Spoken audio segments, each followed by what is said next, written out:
Okay. Darrell stood in silence beside X-Star beneath the dark boughs of an ancient willow that leaned above the margin of the lake. The night was dim, and only a few stars looked through the pale drifting mist that lay upon the waters. As he gazed abroad across the shadowed lake, he knew that Zala lay hidden near the old tree where they had been before finding the marks of the creature upon the shore. Kira waited with her net behind the low stone wall that bordered the flower garden beside the winding path that ran about the water. In the east there was already a faint kindling of orange, for the moon was rising.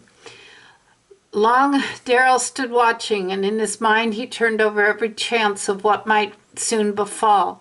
Earlier that evening he had commanded the royal guard to keep their accustomed watch through the gardens, so no sign of ambush should be seen.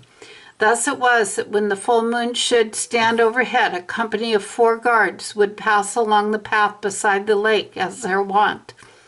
Darrell watched the moon climb. Golden it was, and its pale fire lay trembling upon the black face of the water. The night was still. Then, as his gaze remained fixed upon the lake, he saw bubbles rise softly to the surface and rings spread outward across the reflection of the moon. Beside him, X-Star stiffened, for he too had marked the change. He lifted his hand and pointed, and Darrell answered with a silent nod.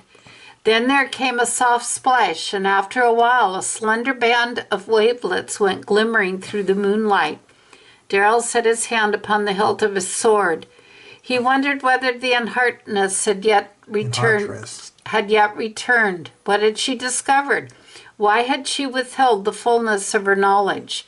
Though the lake now lay quiet again, Darrell felt in his heart that something waited beneath, watchful and cunning, choosing the moment of its stroke. Did the creature already know they were there?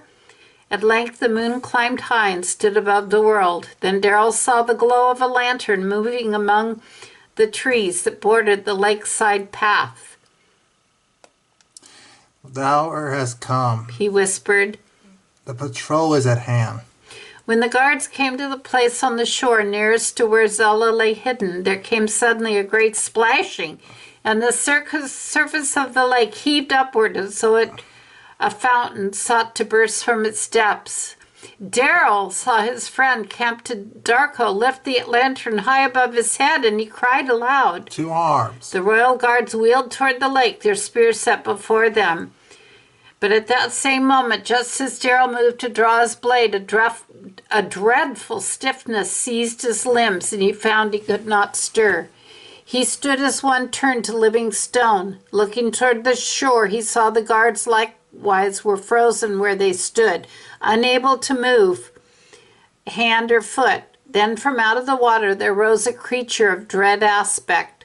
Long withering tentacles hung from it, issuing from a form almost man-like in the upper body, but its mouth was a cruel beak, and his head was like that of some fell worm of old, crowned with long curving horns that shone with a green and ghostly fire. Slowly it lifted its face toward the moon, and Darrell saw a cold glimmer kindle in the eyes of the monster. He strove with all his will against the power that held him, but he could do no more than watch in horror as the beast came crawling to the shore. With one coiling tentacle it seized a helpless guard, winding itself about him and dragging him back toward the water. Bearing its prey, it moved toward the frozen pillar of water and began to descend once more into the lake.